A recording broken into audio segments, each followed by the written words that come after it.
Pernahkah Anda bertanya-tanya apakah Anda dapat menemukan cinta sejati saat yang paling tidak Anda harapkan, dan dengan orang yang paling tidak mungkin? Bagaimana jika orang itu adalah sopir Anda? Seorang asing muda, sederhana, berasal dari desa yang jauh, yang nyaris tidak berbicara lidahnya. Tetapi itu tanpa sadar, memanaskan kembali hati yang telah Anda pikirkan tentang masa-masa beku? Inilah yang terjadi pada Anastasia Volkova. Januari di Moskow tampaknya membeku pada perasaan itu. Kota itu ditutupi oleh salju tebal yang menenggelamkan suara dan langkah, seolah-olah waktu telah berhenti. Di lantai tinggi sebuah bangunan mewah di lingkungan Arbat, Anastasia menatap lanskap putih melalui jendela kaca besar. Dia cantik, keanggunan yang dingin dan hampir tidak tersentuh. Seorang wanita 40 tahun, janda dari seorang tipotel minyak, dikelilingi oleh kekayaan, prestise, dan kesepian. 3 tahun telah berlalu sejak suaminya tiba-tiba meninggal. Menshan, yang dulu merupakan tempat resepsi mewah dan makan malam politik, sekarang hanya museum ketidakhadiran menggemakan tikeri jam dan gemerisik ringan dari tirai dengan angin. Anastasia memiliki tindakan di perusahaan teknologi, properti di 3 negara, dan nama keluarga yang dihormati antara elit Rusia. Tapi tidak ada orang lain untuk berbagi keheningan. Dia bukan tipe wanita yang mencari kenyamanan yang mudah. Dia sudah diam-diam menolak banyak pelamar. Bukan karena kesombongan, tetapi karena tidak ada dari mereka yang tampak benar.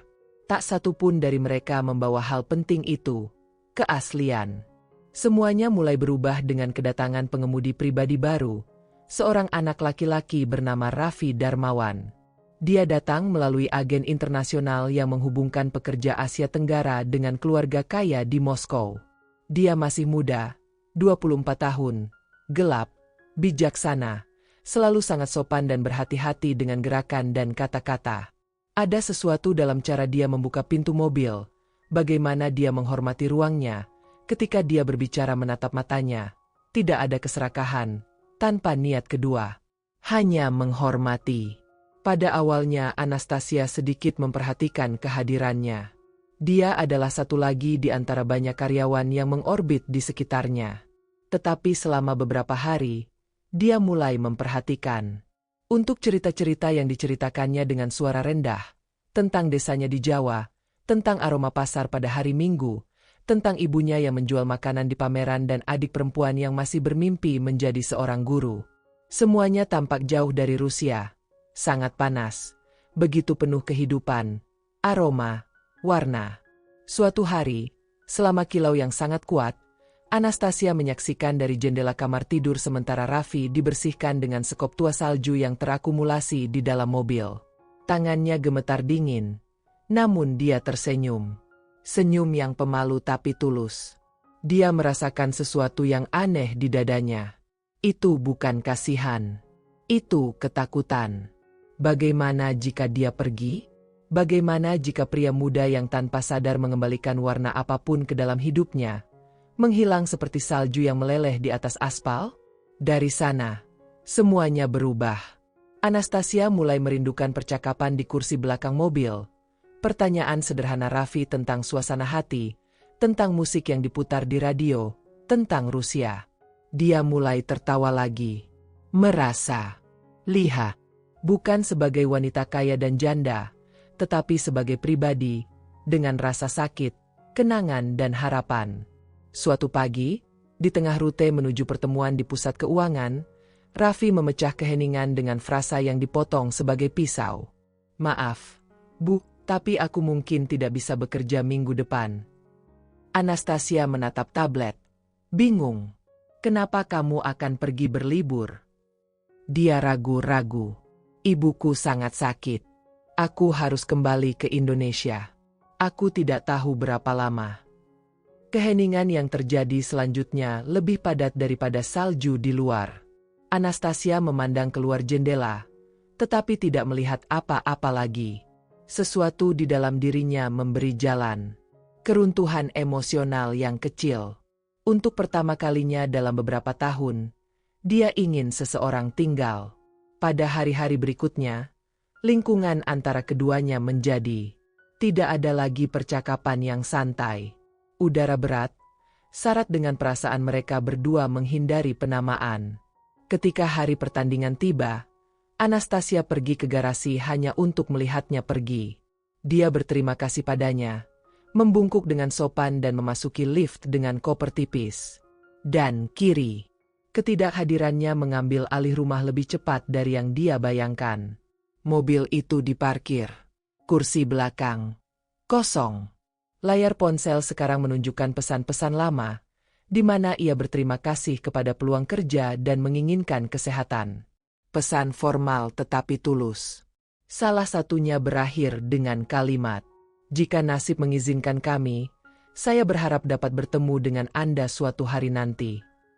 Dan ungkapan sederhana dan bersahaja yang membuat Anastasia bangkit dari kursi pagi itu, buka laptop dan mulai mengetik sesuatu yang tidak pernah dia pikirkan. Bagaimana cara bepergian ke Indonesia? Keraguan menjadi keinginan, dan keinginan di pesawat. Dia bukan lagi wanita yang beku. Untuk pertama kalinya dalam waktu yang lama, dia ingin mengambil risiko perasaan. Pesawat mendarat di tengah sore yang pengap dan lembab. Segera setelah ban menyentuh tanah dari Bandara Internasional Soekarno-Hatta, Anastasia merasa bahwa dia telah meninggalkan lebih dari mil di belakang. Dia telah melintasi perbatasan yang tidak terlihat, budaya, spiritual dan emosional. Itu bukan hanya negara baru, itu adalah alam semesta baru. Mengenakan pakaian ringan tapi bijaksana, dia turun dengan langkah-langkah kuat, tetapi hati yang berdetak tidak seperti sebelumnya. Terbiasa dengan keheningan yang tajam dari Moskow, itu diterima oleh skenario kehidupan yang berisik, panas dan berdenyut. Orang-orang pindah ke segala arah. Aroma rempah-rempah melayang di udara. Suara-suara tinggi berbaur dengan peluit taksi dan pengumuman penerbangan di bahasa Indonesia, bahasa yang hampir tidak dia pahami. Namun demikian, ada kepastian di bagian bawah dadanya. Dia perlu melihatnya. Saya perlu memahami apa yang ada di antara mereka. Apakah itu hanya loop yang lewat atau sesuatu yang lebih dalam? Dengan dukungan seorang penerjemah yang disewa oleh agen perjalanan, Anastasia pergi keesokan harinya ke Semarang, sebuah kota di pusat Pulau Jawa. Dari sana, ia menghadapi 3 jam lagi di jalan sampai ia mencapai tujuan akhir, sebuah desa kecil yang tersembunyi di antara perbukitan hijau dan perkebunan teh. Di sanalah Raffi lahir. Tempat di mana rumah-rumah itu sederhana. Dinding rendah, jalanan tanah, dan langit tampak lebih dekat.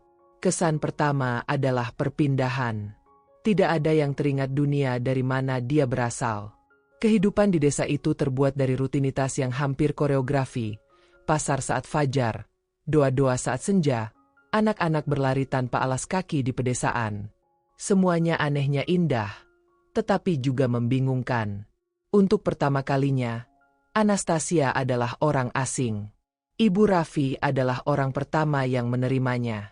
Seorang wanita tua dengan tangan yang ditandai oleh pekerjaan dan mata yang penasaran. Anastasia memperkenalkan dirinya dengan sedikit yang dia ketahui tentang bahasa, meletakkan tangannya di dadanya sehubungan, seperti yang telah dia pelajari. Wanita itu mengangguk, terkejut, tapi baik hati. Beberapa menit kemudian, Raffi muncul di pintu. Reuni itu tidak seperti di film. Tidak ada pelukan yang mengalir atau air mata dramatis. Ada keheningan, kejutan, dan ketegangan yang tidak terlihat menggantung di udara. Raffi tampak terbagi antara kegembiraan melihat dia dan takut akan apa artinya dalam kenyataannya. Di sana, dia bukan hanya mantan pengemudi seorang wanita kaya. Dia adalah seorang putra, saudara laki-laki, anggota komunitas tradisional di mana setiap langkah diamati. Hari pertama itu, mereka berbicara sedikit. Tapi tampilan yang lebih panjang dan ragu-ragu sudah cukup untuk mereka ketahui. Masih ada sesuatu di sana. Sesuatu yang hidup. Sesuatu yang perlu dihadapi lebih dari jarak antara dua negara. Malam itu, berbaring di penginapan sederhana di dekat pasar desa, Anastasia memikirkan semua yang dia tinggalkan. Dia ingat cakupan mewah di Moskow, acara formal, kontrak bisnis dan selalu percakapan yang dingin, selalu diukur. Sekarang di sana, tanpa riasan, ditutupi oleh selembar tipis dan mendengarkan sudut jangkrik dan kulit anjing yang jauh. Dan anehnya itu tampak lebih manusiawi daripada apapun yang dia jalani dalam beberapa tahun terakhir. Pada hari-hari berikutnya, Anastasia mencoba beradaptasi. Dia berjalan di jalanan di pagi hari, menyaksikan ritual desa, mendengarkan musik lokal yang diputar di radio tua, dan terkesan dengan cara semua orang tahu nama satu sama lain. Rasa komunitas yang begitu kuat sehingga, sambil menghangat, itu juga bisa mati lemas. Perbedaan budaya, bagaimanapun, segera terasa. Pada sore yang mendung, saat berbicara di bawah pohon dekat ladang beras, Raffi langsung, "Kamu tahu hubungan ini tidak mudah, bukan?"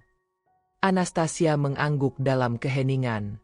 Ini, orang-orang berbicara. Mereka memperhatikan. Mereka merasa aneh, sangat aneh. Sebenarnya, kamu kaya, orang asing, lebih tua. Dan aku hanya anak desa. Dia tidak berbicara dengan pemberontakan. Saya berbicara dengan rasa sakit. Rasa sakit yang tenang dari mereka yang tahu bahwa mata di sekitarnya tidak hanya penasaran. Mereka menilai. Namun, apa yang tidak diketahui Raffi adalah bahwa Anastasia sudah merasakan hal yang sama, tetapi di arah yang berlawanan. Di Rusia, wanita dari posisi mereka tidak terlibat dengan karyawan. Dia juga tahu bagaimana rasanya dipandang dengan kecurigaan, bahkan di balik senyum sopan. Prasangka tidak memiliki kewarganegaraan. Tetapi ada perbedaan penting di antara mereka. Selama dia rela kehilangan segalanya untuk mengikuti hatinya, Raffi takut bahwa perasaan yang sama akan menghancurkan satu-satunya hal yang masih dia miliki, identitasnya, imannya, keluarganya. Di malam musim gugur, semuanya menjadi lebih jelas. Selama makan malam sederhana, seorang pengunjung yang tidak terduga tiba di asrama, pemimpin desa, yang dikenal sebagai Pak Lurah. Dia berbicara dengan pendidikan, tetapi juga tegas. Mengingatkan Anastasia tentang risiko pendekatan itu, tentang bobot yang akan dibawa ke keluarga Raffi, tentang perbedaan agama, budaya dan sosial. Dia mendengar semuanya dalam keheningan, tidak berdebat. Tapi di dalam, dia merasakan kesedihan yang membuatnya kehilangan tidur. Itu tidak diterima. Tidak di sana. Tidak seperti itu. Pada malam yang sama, sesuatu di dalam dirinya berubah. Tidak cukup berada di sana. Jika saya ingin menjadi bagian dari kehidupan Raffi, saya harus melampaui gairah. Saya perlu memahami dunianya. Di seluruh. Dan di sanalah, di antara suara sepeda motor yang lewat, doa malam dan kesepian yang akan menghantam dada lagi, yang Anastasia ambil ponsel, membuka penerjemah, dan mengetik. Bagaimana cara belajar tentang Islam? Malam setelah kunjungan pemimpin desa, Anastasia tetap duduk di teras kamar sederhana yang dia tinggali. Angin panas meniup tirai, dan suara serangga berbaur dengan gema yang jauh dari doa terakhir hari itu datang dari masjid. Dia merasa aneh. Tidak hanya mengungsi untuk berada di negara lain, tetapi karena berada di persimpangan dalam. Untuk seumur hidup, Anastasia telah dikelilingi oleh kepastian. Saya tahu apa yang harus dipakai, bagaimana bertindak, untuk diajak bicara, apa yang harus dikatakan. Sekarang semuanya baru, tidak diketahui, dan secara mengejutkan nyata. Untuk pertama kalinya, dia tidak membawa peran sosial, membawa tujuan. Dan jauh di lubuk hati dia tahu, bukan hanya Raffi yang membangkitkan gerakan ini di dalam dirinya. Itu segalanya. Cara orang tinggal di sana, kerendahan hati yang tulus, kesederhanaan yang dengannya mereka menghadapi hari-hari yang sulit, dan terutama iman yang menggerakkan mereka. Dia mulai mengajukan pertanyaan. Pada awalnya, untuk dirinya sendiri. Apa Islam itu? Mengapa orang-orang itu berdoa 5 kali sehari? Apa artinya menutupi tubuh dengan hormat, bukan dengan pengenaan? Apa yang ada di balik gerakan dan kata-kata yang diulangi dengan pengabdian seperti itu? Keesokan harinya, ia mencari penerjemah yang lebih berpengalaman. Dia memintanya untuk membawanya ke toko buku di kota terdekat. Saya ingin buku. Saya ingin mengerti. Dia membeli versi yang diterjemahkan dari Quran, panduan pengantar tentang 5 pilar Islam dan manual budaya tentang nilai-nilai Muslim di masyarakat Asia. Bacaan pertama menantang. Bukan karena mereka rumit, tetapi karena mereka menghadapi semua yang dia pikir dia tahu tentang iman. Berasal dari lingkungan di mana agama adalah formalitas, nama peran atau sesekali kunjungan ke gereja, Anastasia sekarang menemukan keyakinan yang hadir dalam setiap detail kehidupan sehari-hari. Dia menemukan, misalnya, bahwa Islam terstruktur dalam 5 pilar fundamental. Syahada, profesi iman yang menyatakan keunikan Allah dan bahwa Muhammad adalah nabinya. Ungkapan sederhana, tetapi membawa esensi dari seluruh kepercayaan Islam. Doa, salat, dibuat 5 kali sehari pada waktu-waktu tertentu, bukan hanya sebagai tugas, tetapi sebagai momen hubungan intim dengan Sang Pencipta. Charity, zakat, sebuah praktik yang mengharuskan masing-masing Muslim untuk berbagi sebagian dari pendapatan mereka dengan yang membutuhkan, isyarat tanggung jawab sosial. Ramadan puasa, saum, perjalanan disiplin spiritual di mana kelaparan tubuh membantu mengungkapkan kebutuhan jiwa. Ziarah ke Mekah, haji, wajib bagi mereka yang memiliki kondisi fisik dan keuangan, sebagai bentuk pemurnian dan pembaruan iman. Tetapi lebih dari prinsip-prinsipnya, Anastasia mulai memahami keindahan diam-diam keyakinan Muslim dalam praktik. Itu adalah cara orang tumbuh dengan hormat, dalam keheningan kolektif sebelum setiap makan, dengan cara waktu diukur bukan dengan komitmen, tetapi oleh saat pengabdian. Tetap saja, dia tahu bahwa belajar tentang agama tidak sama dengan menjalani transformasi spiritual. Apa yang terjadi di dalam dirinya lebih dari rasa ingin tahu, itu haus. Berkantor pusat untuk pengertian yang lebih besar, untuk sesuatu yang melampaui batas-batas logika, harta benda dan bahkan cinta romantis. Dalam percakapan yang bijaksana dengan kepala pemilik penginapan, dia bertanya, "Mengapa Anda sering berdoa? Jangan pernah lelah." Wanita itu tersenyum manis. "Kami tidak berdoa untuk kewajiban. Kami berdoa karena saat itulah jiwa kami bernafas." Kata-kata ini tetap dengan Anastasia selama berhari-hari.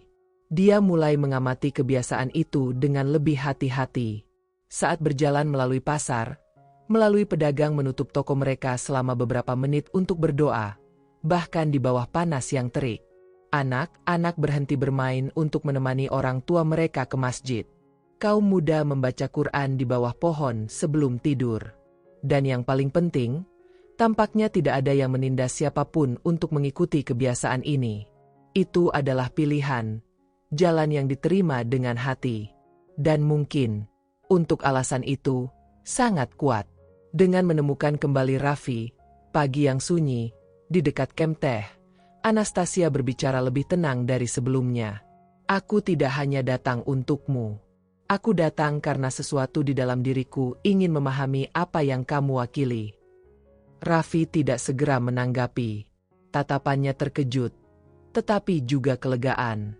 Dia tidak hanya ingin menjadi alasan untuk melarikan diri atau petualangan yang eksotis. Dia ingin dia memahami apa yang dia mendukung keputusannya, batas-batasnya, imannya. Sore itu, keduanya pergi bersama ke masjid setempat. Anastasia tidak masuk, tetapi duduk di bangku di sebelah. Sambil mendengarkan doa-doa yang dibacakan dalam bahasa yang belum dia mengerti, dia merasakan sesuatu tentang dirinya seperti angin sepoi-sepoi. Seolah-olah, untuk pertama kalinya, dia tidak berusaha mengendalikan hidupnya, hanya membiarkannya terjadi. Pada hari-hari berikutnya, dia mulai mengenakan pakaian yang lebih sederhana. Bukan dengan pengenaan, tetapi karena rasa hormat. Dia belajar menutupi bahunya, bukan untuk memakai riasan yang kuat, berjalan dengan kebijaksanaan. Dan lebih dari itu, ia mulai bermeditasi, untuk merenungkan, berdoa, meskipun dalam keheningan, dengan caranya sendiri. Transformasi terbesar, bagaimanapun, terjadi jauh dari mata semua orang. Itu terjadi di dalam dirinya. Kebanggaan larut, ketakutan kehilangan kekuatan, dan kesepian memberi jalan kepada iman. Saat itulah dia membuat keputusan. Dia mencari pemimpin agama desa dan, dengan bantuan seorang penerjemah, mengatakan, Saya tidak hanya ingin belajar. Saya ingin memberikan diri saya sendiri. Keesokan harinya, di bawah bayang-bayang pohon, sebelum saksi sederhana, Anastasia mengucapkan kata-kata yang akan mengubah hidupnya. Asyhadu an la ilaha illallah, wa asyhadu anna Muhammadan Rasulullah. Aku bersaksi bahwa tidak ada Tuhan lain selain Allah, dan bahwa Muhammad adalah utusannya. Di sana, bukan hanya Anastasia yang lahir lagi. Di sana, seorang wanita baru muncul. Dengan nama baru, iman baru, dan makna baru untuk keberadaannya. 3 bulan setelah hari itu akan menandai perjalanan spiritualnya. Wanita yang pernah merawat Anastasia Volkova tidak ada lagi. Di tempatnya, dia sekarang hidup Anya. Sebuah nama sederhana, dipilih dengan penuh kasih oleh Ibu Raffi, yang berarti wanita perusahaan yang baik, dan yang, dengan cara tertentu, mewakili semua yang telah menjadi dirinya. Transisi itu bukan hanya pertukaran iman atau identitas, tetapi nilai-nilai. Anissa tidak lagi hanya seorang pengunjung dari desa tropis. Perlahan-lahan dia telah menjadi bagian dari tanah itu. Langkahnya sekarang mengikuti ritme tempat itu. Dia terbangun dengan suara ayam jantan dan tidur di bawah bintang-bintang putus-putus gelap, tanpa suara mobil, tanpa tekanan agenda perusahaan. Dan, yang lebih penting, tanpa merasa ada sesuatu yang hilang. Pernikahan dengan Raffi bijaksana tetapi sangat signifikan. Tidak ada gaun mewah, tidak ada perhiasan, tidak ada pesta hebat. Hanya satu sapu tangan bersulam yang menutupi rambutnya, upacara sederhana di masjid setempat, beberapa kursi kayu, dan doa yang tampaknya menyentuh langit. Ia diberikan dengan hati yang bersih, dan cinta, meskipun tanpa pernyataan dramatis, terlihat dalam setiap gerakan, setiap tampilan, setiap keheningan bersama. Anissa tidak hanya menikah dengan seorang pria. Dia menikah dengan cara hidup yang baru. Dia meninggalkan hak istimewa yang sebelumnya mengisolasi dia, dan memeluk kesederhanaan yang sekarang terhubung dengan sesuatu yang lebih besar dari dirinya sendiri. Bersama Raffi, dia memutuskan untuk melakukan lebih dari sekadar hidup, ingin berkontribusi. Mereka membeli rumah kayu kecil di sebelah bukit dengan teras menghadap Nasi. Di sana mereka mulai menanam akar, secara harfiah dan metaforis. Dengan bantuan kaum muda, Raffi memulai proyek budidaya organik yang mendorong metode berkelanjutan. Anya, pada gilirannya, mengubah salah satu gudang tua yang ditinggalkan dari desa menjadi perpustakaan komunitas kecil. Dengan buku-buku yang dibawa dari ibu kota dan sumbangan, ia menciptakan ruang di mana anak-anak dapat belajar bahasa Inggris, menggambar, menjelajahi cerita dan mimpi. Perlahan-lahan, tatapan yang mencurigakan penduduk menjadi hormat. Wanita asing itu, yang pernah dipandang sebagai ancaman terhadap keseimbangan tradisional, sekarang adalah seseorang yang membantu membawa tas beras, yang membeli sayuran di pameran tanpa tawar-menawar, yang memuji resep lokal, bahkan ketika rasanya tidak biasa. Dia tidak memaksakan kehadirannya. Dia berpartisipasi. Bahkan mantan pemimpin desa, Pak Lurah, yang pada awalnya menentang kehadiran Anya, kemudian mengunjunginya secara teratur untuk membaca surat kabar internasional dan membahas tema-tema dari dunia modern. Percakapannya panjang, terkadang tidak nyaman, tetapi selalu hormat. Dan pada titik tertentu, keduanya mengerti bahwa ada ruang untuk koeksistensi antara yang baru dan tradisional, antara yang berbeda dan yang akrab. Tetap saja, itu tidak mudah. Adaptasi membutuhkan pengorbanan diam. Internet yang tidak stabil. Panasnya siang. Tidak adanya kenyamanan mewah apapun. Berita sensasional yang datang dari Rusia menuduh Anya kehilangan penilaian, disihir oleh seorang pemuda yang miskin. Tapi dia tidak membela diri, tidak menanggapi jurnalis. Saya hanya hidup, dan itu, baginya, sudah cukup. Pada sore yang hujan, duduk di teras dengan secangkir teh jahe di tangannya, dia berkomentar dengan Raffi. Sebelum saya berpikir di rumah adalah tempat pencapaian saya. Hari ini, saya mengerti bahwa rumah adalah tempat hati saya beristirahat dengan tenang. Raffi tersenyum, memegang tangannya dengan kuat dan menjawab, "Kamu selalu rumahku, bahkan ketika kamu tidak menyadarinya. Mereka melihat diri mereka sendiri, dan untuk pertama kalinya dalam waktu yang lama, tidak ada berat, ketakutan, atau keraguan di udara. Ada cahaya. Ada yang pasti. Anya sekarang lebih dari istri. Dia berteman dengan penduduk, seorang guru anak-anak, pendengar wanita yang lebih tua, dan bagi banyak orang di antara dua dunia yang dulu tampaknya mustahil untuk dimainkan. Tapi apa yang benar-benar selesai itu bukan judul atau kertas. Itu adalah tujuannya. Menjalani kehidupan yang masuk akal. Tidak lagi tersentuh oleh status, kekayaan, atau konvensi, tetapi dengan niat yang tulus, kasih sayang sejati, pilihan sadar. Masa lalunya di Moskow masih ada, tapi sekarang hanya itu. Lewat. Dia menjual apartemennya yang mewah, memberikan bisnis kepada mantan mitra dan menyumbangkan banyak asetnya. Semua yang dia simpan di 2 tas. Sisanya dia pergi dengan rasa terima kasih. Lagi pula, kehidupan itulah yang mengajarinya apa yang tidak diinginkannya. Atas suara panggilan kedua saat senja, Anissa mengenakan sapu tangannya, meluruskan tuniknya yang sederhana dan berjalan dengan ketenangan ke masjid. Hari-hari sekarang tidak lagi diukur pada jam tangan mahal, tetapi untuk saat-saat itu benar-benar penting. Saat kembali ke rumah, dia melihat sekelompok anak bermain di dekat lapangan. Salah satu dari mereka berlari ke arahnya dan memeluknya di kakinya. "Ibu Anissa, maukah Anda menceritakan kisah lain besok?"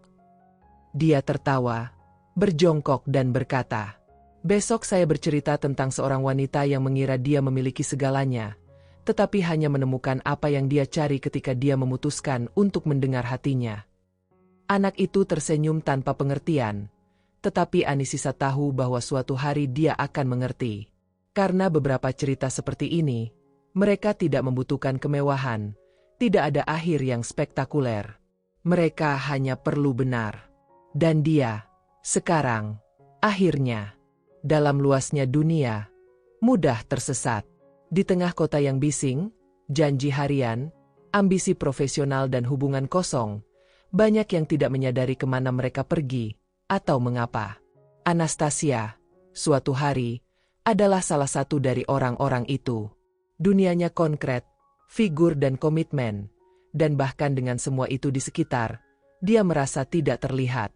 Sampai hidup, dengan tenang, membawanya ke jalan yang tidak akan pernah berani dia bayangkan. Hari ini, dia melayani dengan nama lain. Hidup di bawah langit lain.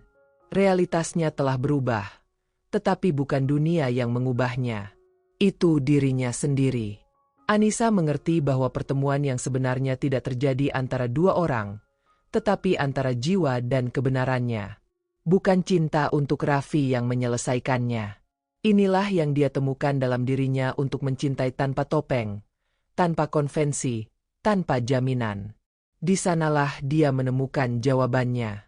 Pada pagi yang cerah, sambil menggantung pakaian yang dicuci di atas tali yang membentang di antara dua pohon, mengamati ladang memanjang di depan seperti karpet yang hidup.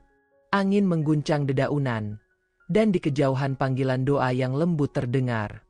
Dalam ketenangan itu, dia merenung. Berapa banyak kehidupan yang tertinggal? Wanita yang mengenakan sepatu hak tinggi dan minum kopi impor di Moskow sepertinya milik planet lain. Namun perlu untuk hidup dunia itu untuk memiliki keberanian untuk meninggalkannya. Dalam salah satu pertemuan mingguan di perpustakaan, Anissa berbicara dengan remaja dari desa tentang mimpi. Salah satu gadis, dengan tatapan malu, bertanya, "Bu Anissa, apakah Anda tidak pernah melewatkan semua yang Anda miliki?" Dia berpikir sejenak sebelum menjawab, "Tidak, karena hari ini saya memiliki semua yang masuk akal." Jawabannya tidak datang dari mulut keluar, datang dari jiwa. Lagi pula, apa nilai istana diam ketika tidak ada kedamaian? Nilai apa yang Anda miliki undangan untuk makan malam yang lezat jika hati Anda tidak ada istirahat dimanapun? Di dunia yang memuji pencapaian materi, revolusi sejati adalah menemukan kebahagiaan pada dasarnya. Tapi tidak semuanya mudah. Itu tidak selalu ringan. Ada malam keraguan, saat-saat kerinduan, saat-saat ketika Anissa hampir berbalik. Namun, setiap kesulitan berfungsi sebagai potongan, seolah-olah nasib memahat versi murni dan berani dari dirinya sendiri. Pernikahan dengan Raffi telah jatuh tempo seperti tanaman yang diadili dengan baik. Mereka tidak menjalani dongeng, tetapi hubungan yang dibangun dengan mendengarkan, menghormati dan pengertian. Mereka belajar bersama untuk menyerah, menunggu, memulai sebanyak yang diperlukan. Perbedaan dalam budaya, yang dulu tampak seperti jurang, menjadi jembatan. Mereka tidak mencoba membentuk satu sama lain. Mereka memilih untuk tumbuh berdampingan. Anissa menjadi referensi diam-diam di komunitas. Saya tidak pernah ingin menjadi pusat perhatian, tetapi kehadiran Anda mengajar tanpa harus berbicara. Dia tidak mengkhotbahkan imannya. Dia menjalaninya. Dia tidak menilai siapa yang berbeda, hanya menyambut empati. Dan mungkin itu sebabnya diterima. Karena ketulusan tidak dipaksakan, ia menawarkan dirinya sendiri.